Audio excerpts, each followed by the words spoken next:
तीनों बच्चों ने एक साथ ही चिप्स खाई थी और तीनों बच्चों की एक साथ ही तबीयत बिगड़ना शुरू हुई। 15 अगस्त की रात को बच्चों ने जिद की लॉडेड फ्राइज खाने के लिए। वॉमिट स्टार्ट क्या कर शुरू कर दी? 4 साल के बच्चे ने सबसे पहले की है। ठीक है। दोनों बच्चियों को लिया और अपनी पप्पो के साथ इनको हॉस्पिटल में ले गए। उधर गए हैं तो उधर डॉक्टर्स के हाथ सबसे छोटी बच्ची ने दम दे दिया। तो मैं तो अंधा हो गया था, मुझे मतलब को कुछ नज़र भी नहीं आ रहा था कि क्या होना चाहिए क्या नहीं होना चाहिए। तो उन्होंने, मैं जनाजे के लिए अब जा ही रहा था तो उनका फ़ोन आ गया कि यार इसकी कंडीशन काफ़ी ख़राब है और तुम्हें हॉस्पिटल आना पड़ेगा। और 7 बजे के करीब उसने भी दम दे दिया। नाज़रीन, ये वो छोटा बच्चा है, अल्लाह ताला ने इस पर बड़ा ख़ास करम किया कि इसको अल्लाह ताला ने ज़िंदगी बख्श दी। ये बता रहे हैं कि मैंने पूरी दरख्वास्त लिखवाई, वहाँ पे जो भी मुहर्रर मौजूद था या जो भी साहब मौजूद थे वो इनको जो है इनके साथ ताज़ियत भी करता रहा, वो लिखता भी रहा और सारी लिखवाने के बाद कह रहा है कि SHO साहब नहीं है तो वो कल आएंगे तो कल आपकी जो है ना FIR काटेंगे।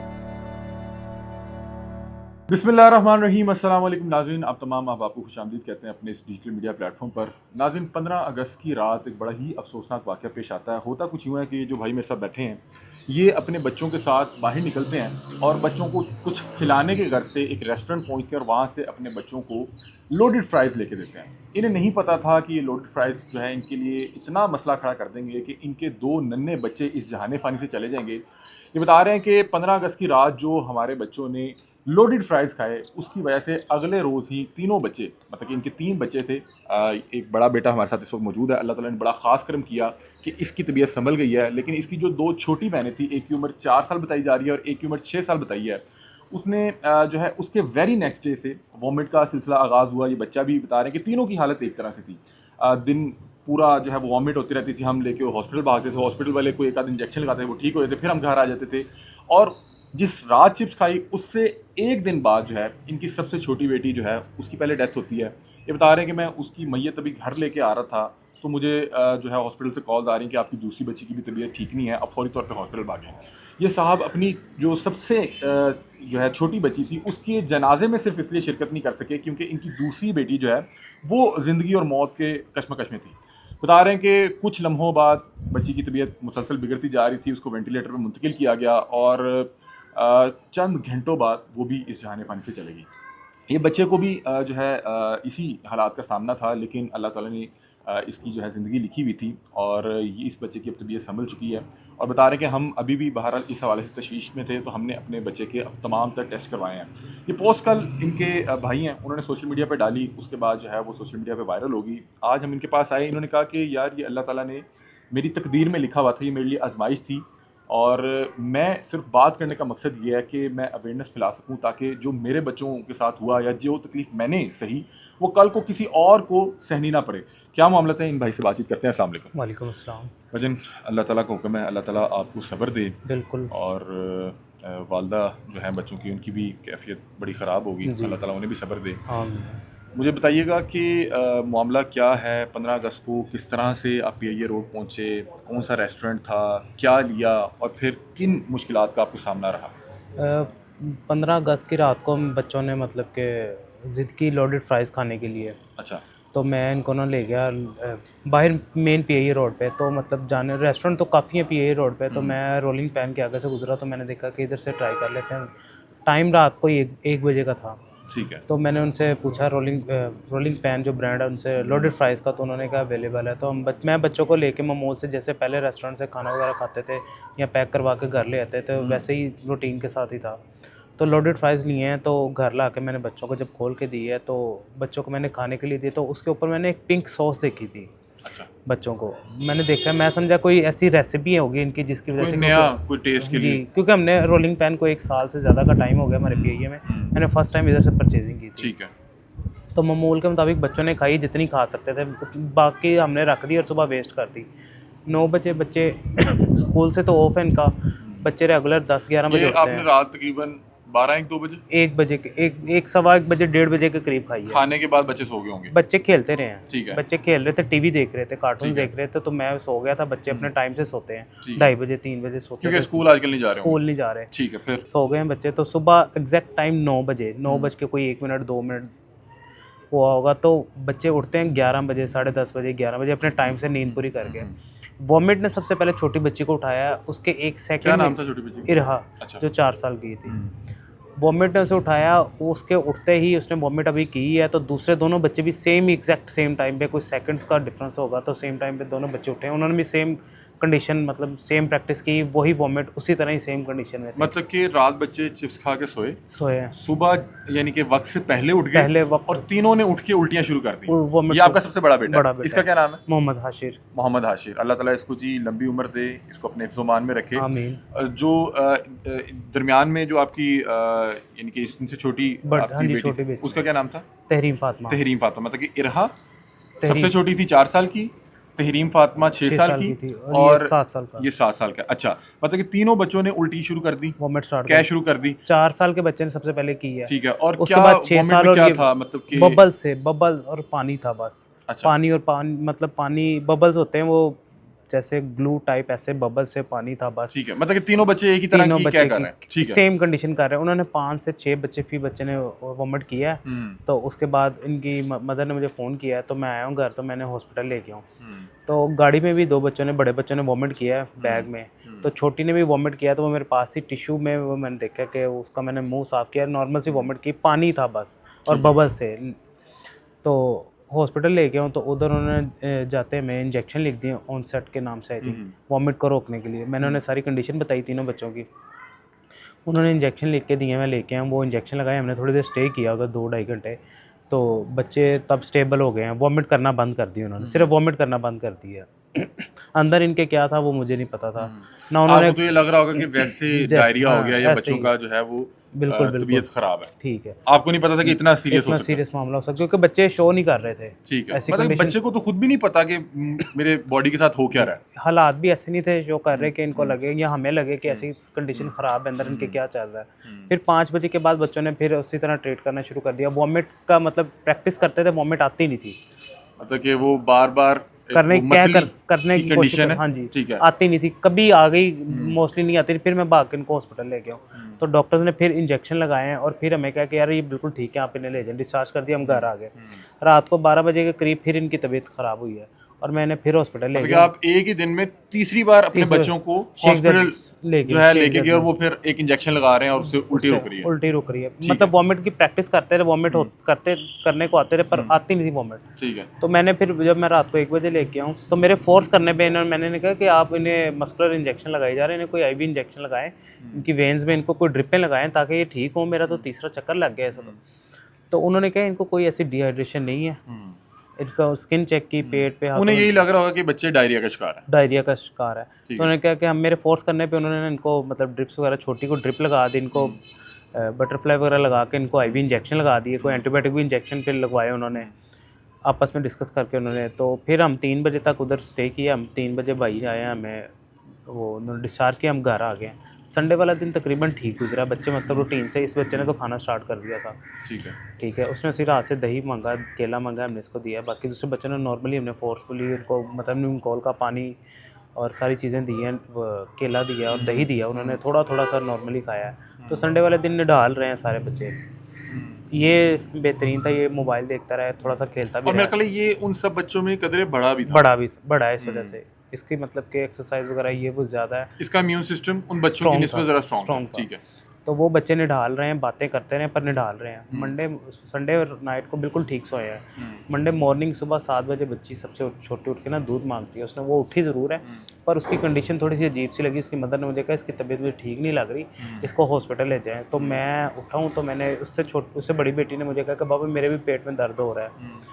तो मैंने उसको भी लिया, दोनों बच्चियों को लिया, और अपनी पप्पो के साथ इनको हॉस्पिटल में ले गया हूँ। मदर इनकी बड़े बच्चे के साथ ही घर में उधर गए हैं, तो उधर डॉक्टर्स के हाथ में ही बच्ची ने दम दे दिया। सबसे छोटी बच्ची ने ट्रीटमेंट के दौरान। आपके तो पैरों के नीचे से ज़मीन निकल गई होगी, क्योंकि आप तो डायरिया का इलाज करवाने लेके आए और अचानक डॉक्टर्स के हाथों में उस बच्ची ने दम दे दिया। वो CPR वगैरह करते रहे, काफ़ी कोशिश करते रहे, तो मैं तो अंधा हो गया था, मुझे मतलब को कुछ नज़र भी नहीं आ रहा था कि क्या होना चाहिए क्या नहीं होना चाहिए, कोई मतलब कि वो बस। तो दूसरी बच्ची मेरी उधर हॉस्पिटल में थी, मैं उसको लेके, छोटी को लेके रोता हुआ घर आ गया हूँ। तो मैंने अपनी फूफो को कहा, मैंने भाई को फ़ोन इन्फॉर्म कर दिया कि आप आएँ हॉस्पिटल, छोटी तहरीम को तो देखें। फिर वो 3 बजे उन्होंने, उसके बाद जब मैं छोटी को लेके सबसे छोटी बच्ची जिसको आप चेकअप करवाने के लिए हॉस्पिटल ले गए, उसकी चंद घंटों में Death डॉक्टर हो- के हाथ में डेथ हो गई। बिल्कुल आपने उस बच्ची की मैयत ली, घर आ गया। घर आ गए, और चूंकि दूसरी बच्ची की भी तबीयत खराब थी, परेशान भी आप ज्यादा हो उस गए होंगे। कंडीशन में नहीं थी बच्ची क्योंकि वो चल के गई थी, बात करते हुए जा रही थी, हम्म। कोई ऐसी मसला नहीं था, वो मेरे पास ही मेरी लेकिन फिर गोद भी में इंसान थी। परेशान तो हो जाता है कि यार छोटी बेटी के साथ अचानक ऐसे ही हो ये गया मामला हो क्योंकि गया। तीनों की बड़ी सेम कंडीशन है। हम्म। तो मैं उधर गया हूँ, तो मेरे वो 3 बजे के 2-2:30 बजे के करीब उन्होंने उनकी रिपोर्टें वगैरह करवाई हैं। तो मेरे भाई ने मुझे, अंकल ने मुझे फ़ोन किया कि यार इसकी रिपोर्ट्स काफ़ी ख़राब आई हैं, तुम्हें हॉस्पिटल आना पड़ेगा, ये इसे रेफ़र कर रहे हैं। तो मैं उसको घर छोड़ा और फिर दोबारा हॉस्पिटल गया हूँ, तो उसका रेफ़र करवाया, उसको चिल्ड्रन हॉस्पिटल मैंने रेफ़र किया। एम्बुलेंस पे चिल्ड्रन हॉस्पिटल गए हैं, तो उधर गए हैं, तो उधर मतलब कि मेरे अंकल जो मेरे साथ थे, मेरे हाथ में तो बच्ची थी, रिपोर्ट्स उसकी काफ़ी ख़राब हुई हुई थी। लेके गए हैं तो उनकी लाइट नहीं आ रही थी, तो उन्होंने चिल्ड्रन हॉस्पिटल में लाइट तब अवेलेबल नहीं थी। चिल्ड्रन हॉस्पिटल में लाइट अवेलेबल नहीं थी? जी। अच्छा। मतलब कि हम जिस रूम में था ना, तब लाइट, उधर लाइट थी, ये नहीं था कि अंधेरा था। तो वो जो अंकल थे मेरे साथ, उन्होंने क्या, और डॉक्टर वो एक पेपर लेके आए थे, उन्होंने कहा कि इसके साथ पर्ची एक लगती है मेडिकल की, वो लेके आए। मेरे अंकल ने कहा कि वो कह रहे हैं कि लाइट नहीं आ रही, सिस्टम नहीं चल रहा, सिस्टम चलता है तो लाइट ले जाइएगा, आप उतनी देर अपना ट्रीटमेंट करवाएं। डॉक्टर ने कहा कि जब पर्ची आएगी ना, तब मैं आपको मेडिसिन लिख के दूंगी ताकि इसका ट्रीटमेंट चले। मैंने अंकल को कहा आप जाएँ उधर, इंतज़ार तो करें, लाइन में तो लगे हैं उधर, आपको पता है गवर्नमेंट हॉस्पिटल है, लाइनों में लगना पड़ता है। तो उधर लाइन में लग गए हैं, तो वो जब लाइट आई तो वो पर्ची लेके आए, तो उसने उतनी दौरान मतलब रात हो गई थी, शाम हो गई थी, तो मुझे जनाजे के लिए मैंने कहा चले, बच्ची हॉस्पिटल में आ गई है, इसका ट्रीटमेंट स्टार्ट हो जाएगा। मेरा भाई, भाभी और मेरे अंकल उधर ही थे कि आप जनाजे के लिए जाओ, आपकी बेटी है, तो हम इसका ट्रीटमेंट करवाते हैं। तो ट्रीटमेंट जब हुआ तो रिपोर्ट्स वगैरह उन्होंने कुछ और टेस्ट वगैरह करवाए, भाई ने, अंकल ने उधर से टेस्ट करवाए। तो उन्होंने, मैं जनाजे के लिए अब जा ही रहा था तो उनका फ़ोन आ गया कि यार इसकी कंडीशन काफ़ी ख़राब है और तुम्हें हॉस्पिटल आना पड़ेगा। तो उसी दौरान मतलब जनाजे के साथ ही था, मुझे फिरोजपुर रोड पे ड्रॉप किया और बच्ची को लेकर तक आप अपनी जो सबसे छोटी बच्ची थी उसके जनाजे में भी नहीं जा सका। ठीक है। तो मैं मतलब आप बड़ी अपनी दूसरी बच्ची के इलाज के लिए हॉस्पिटल में चला गया, उन्होंने कंडीशन बताई सारी उन्हें। तो मैं अब पहुंचा हूँ तो उन्होंने कहा इसकी तबीयत काफ़ी ख़राब है। अगर तबीयत तो ख़राब है पर करना क्या चाहिए भी, क्या होना चाहिए इस वक्त? तो उन्होंने कहा इसे मेडिकल ICU की ज़रूरत है, तो हमारे पास अभी अवेलेबल नहीं है। तो मैं इधर उधर भागना शुरू हो गया कि मेडिकल ICU की ज़रूरत है, तो मैं कहाँ लेके जाऊँ? वो कह रहे हैं हम कहीं भी रेफ़र नहीं कर सकते, सरकारी हॉस्पिटल किसी भी जगह पे रेफ़र नहीं करता। प्राइवेट हॉस्पिटल में मैंने मतलब फ़ोन किए हैं, तो उन्हें उमर हॉस्पिटल में मुझे एक मिला मेडिकल ICU, क्या कहते हैं, और ये वेंटिलेटर की फैसिलिटी मुझे मिली, तो मैं बच्चे को लेके जाने लगा। तो उन्होंने, मेरे साथ में मेरे कज़न हैं, उन्होंने अपने रेफरेंस से किसी को फ़ोन किया, उधर डॉक्टर्स को और किसी ख़ास अमले को फ़ोन किया, उन्होंने कहा कि थोड़ा सा इंतज़ार करें, हम आपको अवेलेबल करवा देते हैं, इससे अच्छा ट्रीटमेंट कहीं से भी नहीं हो सकता। हमने थोड़ा इंतज़ार किया, तो वो वेंटिलेटर मिलने में टाइम लग गया, 10-11 शायद बज गए। अब तो मुझे वो चीज़ें नहीं याद सही तरीके से, मुझे तो वो चीज़ें ख्वाब लग रही थी। ख्वाब इंसान को कितना सा याद रह सकता है। तो वो मिली है, तो मुझे इतना 12 बजे के करीब मेरे ख्याल से मैंने देखा कि 11 बजे 12 बजे के करीब मुझे वेंटिलेटर पे मेरी बच्ची मिली है। ICU में लेके गए, तो डॉक्टर ने कहा इसकी तबीयत काफ़ी सीरियस है, तो उसका ट्रीटमेंट, मैंने कहा आप अपनी मुमकिन कोशिश करें जो कर सकते हैं। तो उन्होंने अपना ट्रीटमेंट स्टार्ट किया है। 5 बजे के करीब, 5:30 बजे के करीब मैंने डॉक्टर को पूछा क्योंकि बेहतरी की तरफ जा रही है। उसने कहा कोई बच्ची बेहतरी की तरफ नहीं जा रही, इसकी सारी चीज़ें काम करना छोड़ गई हुई हैं। तो मैंने उनसे पूछा कि मसला क्या है? उनके कि पॉइज़न बहुत ज़्यादा है इसके खून में, लीवर में, किडनी में, ब्रेन में, हार्ट में अटैक कर चुका है। और 7 बजे के करीब उसने भी दम दे दिया। अल्लाह ताला जी आपको सब्र दे और आपकी फैमिली को सब्र दे। बड़ा जी मुश्किल वक्त है आपके लिए। मुझे ये बताइएगा कि आपसे ये जो रेस्टोरेंट मालकान थे, इन्होंने भी रब्ता करने की कोशिश की है? क्योंकि आपके भाई मुझे अभी बता रहे थे कल रात 1:30-2 बजे के करीब उन्होंने, जब भाई ने पोस्ट की है, तब उनके बाद उनका पूरे लाहौर में, पूरे पाकिस्तान में लोग एक्टिव हुए हैं, तब उन्होंने कांटेक्ट करना। हमें तो इतनी मतलब कि हम तो सदमे से नहीं निकल रहे थे कि हम कुछ कर सकते हैं अपने लिए या किसी के लिए। इतना सदमा था कि हम मतलब कि इसके भी टेस्ट भी हमने मतलब कि बड़ी मुश्किल कोई लाहौर का अच्छा डॉक्टर ढूंढ के इसके टेस्ट लिखवाए हैं, ट्रीटमेंट कल करवाया। इसकी तबीयत ठीक है अब माशाल्लाह बेहतरीन है ये। आज इसकी अपॉइंटमेंट है, फिर डॉक्टर के साथ इसके टेस्ट चेक करवाने हैं इसको। वो रेस्टोरेंट के मालकान आपको क्या कह रहे हैं? वो तो बड़ी, मेरी तो बात करने की हिम्मत नहीं थी, तो भाई से बात करवाई है, तो वो बड़ी अजीब सी बात कर रहे थे कि मैं आपको अपने लाइव किचन चेक करवाता हूँ, हमारे में ऐसी कोई बात नहीं है। इस तरह की भाई से बात हुई है, मेरे में तो इतनी हिम्मत नहीं थी। अपनी तरफ से आपको क्लैरिफिकेशन दे रहे हैं? क्लैरिफिकेशन दे रहे थे। अभी मुझे बताया जा रहा है कि शायद उनका ये वाली ब्रांच है, इसको शायद पंजाब फूड अथॉरिटी ने सील कर दिया सर। और मेरा ख्याल है कि उनके सैंपल्स भी लेके गए हैं। सैंपल्स भी ले गए हैं, क्या बताया कहना भी आए थे चाहेंगे वो। आप बड़ी बड़ी आजमाइश से गुजरे हैं, बड़ी मुश्किल आजमाइश से गुजर रहे हैं। और नाज़रीन, इस वक्त भी ये भाई के बात करने का मकसद, उन्होंने कहा कि जो मेरा नुकसान होना था वो हो गया। किसी के ख़िलाफ़ कानूनी कार्रवाई होती है, नहीं होती, किसी को सज़ा मिलती है, नहीं मिलती। मेरे बच्चे दोबारा वापस आने वाले नहीं हैं। जो मैंने तकलीफ़ सह ली वो अब मेरे साथ सारी ज़िंदगी रहेगी। जो मेरी बीवी की हालत है, जो हमारे ख़ानदान की हालत है, वो मैं जानता हूँ, मेरा अल्लाह ताला जानता है। लेकिन बात करने का मकसद ये है कि अल्लाह ताला कल को किसी के बच्चे के साथ इस तरह ना बिल्कुल। करवाए और कल को किसी को इस तरह की तकलीफ़ ना सहनी पड़े।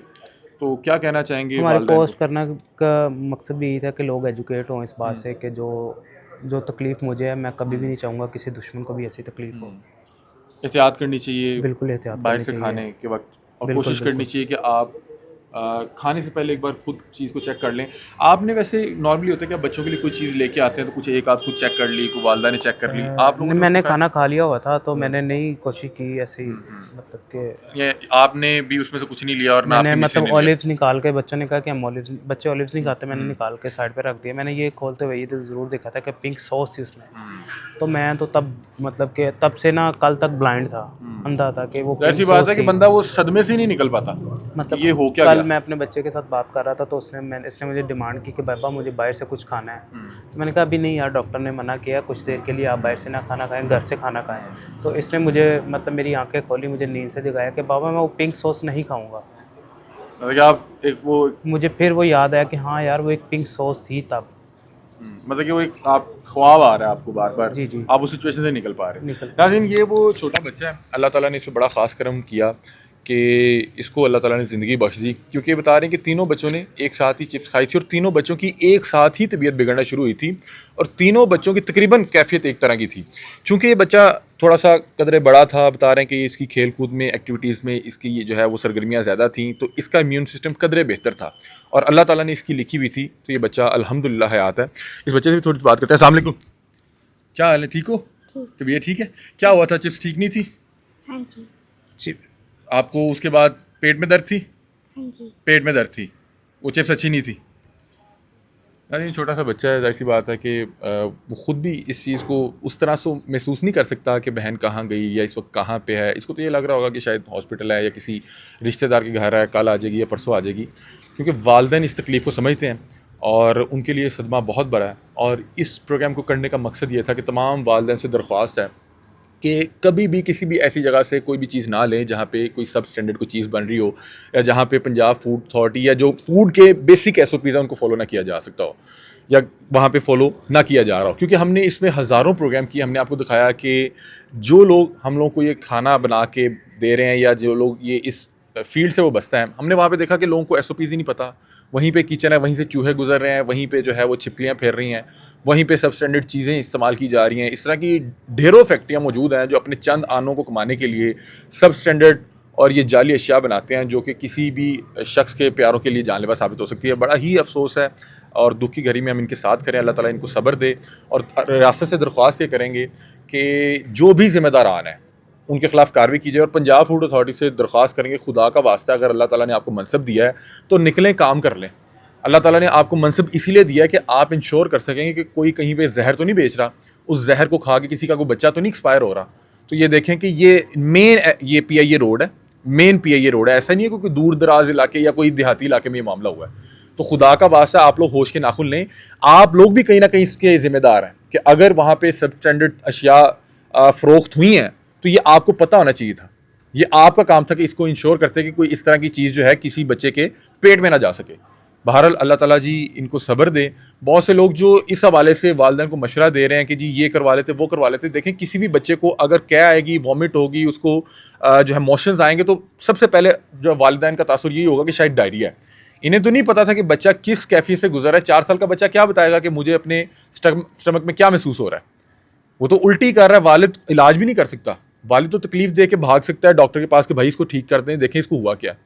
बहरहाल अगर बच्चे को फौरी तौर पे उसके कोई सैंपल लेके टेस्ट किए जाते या उसका मैदा वॉश कर दिया जाता तो शायद बच्चे जो हैं इस वक्त जो है हमारे दरमियान मौजूद होते। बहरहाल अब वो एक तकदीर थी, वो इसी तरह से लिखा हुआ था। लेकिन इन्होंने जब मुझे एक कहानी सुनाई तो मैंने जहाँ पे ये देखा कि वो सब स्टैंडर्ड फूड थी, वहाँ पे मैंने ये भी महसूस किया कि हॉस्पिटल्स जो हैं सरकारी वो जान छुड़वा रहे हैं कि यार बस ठीक है यार, तुम्हारे बच्चे की तकलीफ है, हम क्या करें। फ़लाँ जगह ले लो, मेडिकल आईसीयू नहीं है, देर कर दी। यार इसको तो नहीं पता था कि उसको मैदे को वॉश होना है या नहीं होना, उसने किस तरह का जहरीला अपने मैदे में इंटेक कर लिया, या उसका इलाज क्या या हल क्या है।